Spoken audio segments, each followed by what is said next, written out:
What is up? It's Luke with YuGiOh Gaming. I'm here at the YuGiOh Gaming 3v3. We split top 4 and we're doing some top 4 deck profiles. So if you want to introduce yourself, tell us what you're playing. I'm Elijah Green. Should need no introduction. And I played Runick Spright. Emphasis on the Runick. Yeah, big emphasis. Yeah. You want to just get right into it? Yeah. So I'll just jump in with the Spright engine that I played. Just 1 red, 1 carrot. Of course, 3 of both the good ones. These are just here mostly to set up a negate to protect my fountain, and then also deck thin a lot of cards because my combo ends up milling cards. So I want to deck thin all the Sprites out of there so that I'm hitting all Runick cards for my fountain to put back. And the card that's doing the milling, this is my gigantic target, is YuGiOh. YuGiOh. This card's crazy. Can't believe nobody else is playing it. That's such a cool card to play. Yeah, you pay. It's not once per turn for some reason. So you send Garuda, you get to draw a card, and then you send Kick Kalos to mill 5, so that every Runick spell you hit is essentially a draw. So if you hit like 3 Runick spells, which is the average after you deck them, this one card gives you 4 draws essentially, which is just crazy. That's insane. That's actually insane. For like when you open YuGiOh, Apira, it's good to also mill so that you can elf it back and get an additional draw. And yeah, it's just another good level 2 body. And if you don't open 2 Runick spells, this is usually what you go for because you won't have a way to trigger your fountain guaranteed. So you just go for this so you can get 2 draws and maybe find some hand traps by drawing on your turn and your opponent's turn. And that's effectively just like an upstart goblin for the deck, because all of your other monsters special summon themselves. So it's not like you need the normal summon. And then it gives you the 2 you need if you didn't open any Runicks to like turn on all your Sprites. So. Yeah, that's so cool. And that's all for the Spright monsters. And then for the Runick spells, there's quite a bit of them. I played Triple Fountain. Most of the standard Spright Runick list are only playing 1, but my combo aims to like draw 10 cards on the first turn, and this is not a hard once per turn. So I cycle through a lot of these. You YuGiOh mill a bunch to load it back up. You can draw literally upwards of like 8 to 10 cards if you open decently and don't get 3x hand trapped like I did all day. Yeah, that last round was rough. I'm sure we all saw it on stream. Nib Valor was glued to my opponent's hands today. Very unfortunate. And then of course 3 of the good ones, MST. Okay, I think this one's really good and people kind of sleep on it. It's just the protect a guy from destruction 1 time from battle or card effect. It's nice because it can stop you from getting Zeus, so if they just make 1 rank 2 and try to go to battle, you can just slumber it, and then they can't attack with it either, because people don't realize the monster that gets targeted with this can't attack that turn. So that one's pretty important, and it's one you can just activate freely on turn 0 without having to like fusion summon. So if you've already have wings in your extra monster zone, this is a good way to trigger your fountain. Okay. And then triple of the Imperm, of course. Triple of the Search Anything. This card is Engage. It's ridiculous. Triple Flashing Fire to pop. And then I changed from the regional deck list. I switched out Golden Drops because it's the worst card in the game for Dispelling. This one's decent. I wanted the ability to, when I have point in my hand, if they activate a search card, you can like chain point to add this and then give you a chance to rip out like a powerful card out of their hand. Just like the math works out, you want to play like 1 more Runick card, and I think this is the next best one that has a chance at 1-for-1ing with your opponent. Okay. And makes sense. That's all for the Runick cards.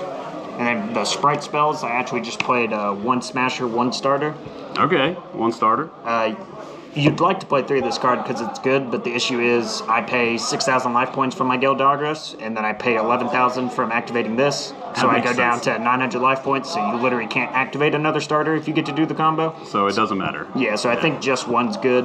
You still need to be able to search it off Jet. So in context, that definitely makes sense. Yeah. And then defensive cards, I played Triple Super Poly. Of course, I'm already playing Garuda for the YuGiOh stuff, but this card's just crazy versus like so much of the field besides like tier. But I side fairly heavy for tier, so. Yeah, there were so many games today that the like Super Poly just single-handedly won. Yeah, because you just go battle phase, like clear like an elf and a red and summon a Garuda, and if you pitch a Runick spell, you're just going to be putting that back. Yeah. So it kind of negates the cost of Super Poly, which is really cool when you're playing a lot of Runick spells, that is. And then just triple Imperm, triple Nib. These ones had the best chance at stopping Eradicator in case I verse tier. just like nibbing them at the end of their turn because a lot of them aren't making negates, or just imperming the Curious. You pretty much just need to stop Eradicators so that you can like pick the board apart with your Runick spells. So I thought these were the best ones at doing that. So I think these were probably the most popular at this tournament as well. Oh, yeah. I saw a lot of all three of these today. Definitely the most powerful defensives right now. And then that's all for the main deck. I'm going to do the extra deck next. Yeah, go for it. Super Poly target, Mud Dragon, Garuda. This doubles as a Dogra target as well. And then one more Dogra target is Entis. This, since I skipped my battle phase, it's nice to have more way to clear cards on the board. So I can, like, if I Dark Ruler them or anything, which is in my side deck, this gives me like a way to start popping cards and just like clear the field. And then Kit Kalos was the other Dogra target to mill 5, just to fill up the grave with either sprites you haven't used or Runick spells to draw a fountain. And then the Runick monsters, one Jerry. He's just important to have to chump block, or if you like mill a lot of your fountains, you need to be able to recycle one sometimes. So he's pretty solid. And he's a dark, which can like let you go for dark when you're in weird situations to like take people's blues and stuff. And then triple wings. None of the fusions are hard once per turn, so you can actually like cycle through these. It's almost like you're playing Infernity. You'll like summon her, search field spell, overlay her for Gigantic to get her out of the EMZ, so you can activate another Runick to summon another one, and you just cycle through your draws like that and just keep activating fountains. That's how you end up drawing into all your side cards post-side. And then double Gigantic. You usually only activate one, but for that reason I said you have to play 2, so you can like clear your EMZ of your Hugins so that you can activate more Runick spells that normally can't be activated on turn 0, because that's the main issue for the regular Spright deck, is they can't use most of the Runick spells because they're all interaction ones. But as long as you can keep overlaying Gigantics, you can just keep digging with more fountains. And then Link monsters, Dark to take their blue stuff. IP, this is always part of the inboard, which lets you go for your Link 4, which this was one of the biggest changes from the regional. I switched it to Unchained Abomination. It did pretty much the same thing Avermax was doing, because like if you make this and they want to go battle phase and swing over your red, you'll be able to still use this to pop their card, so it's like the red still traded for a card.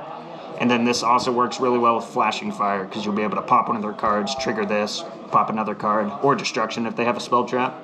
So this is just insane value. If this sticks to the board by the end of the turn, there's just like no way they're winning. And then double Elf. I'd like to play 3, but extra deck's tight, and as long as you play correctly, the third one doesn't come up a lot. Understandable. And then side deck. Going first cards. Called by. I decided not to main this because I don't have like a lot of defensive slots, so I wanted them to be as impactful going second as possible, so I just put this in when I'm going first.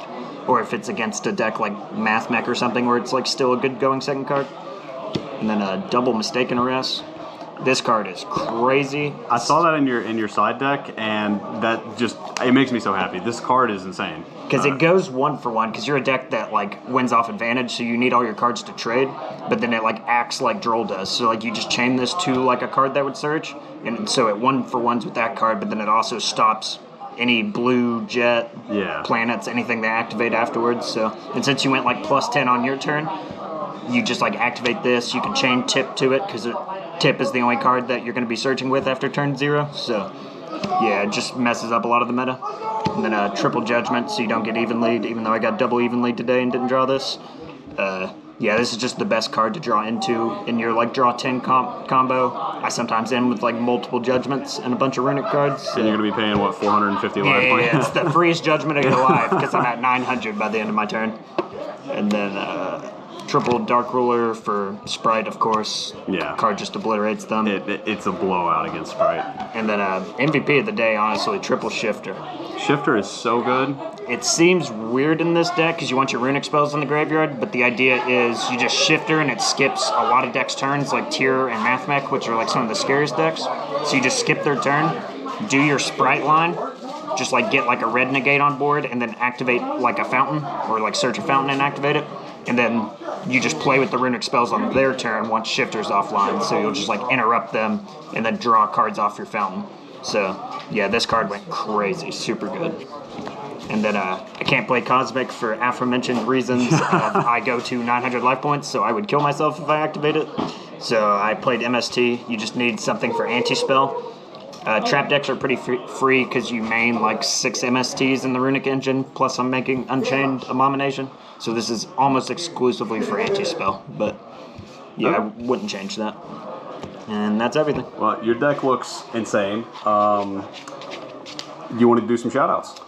Yeah, shout out to my team, JNC Collectibles, and our sponsors, Dragon Inc. All right, sick. Well, thank you, man, for coming. Thank you for playing. You did insane in the event, and we'll see you soon. Thank you.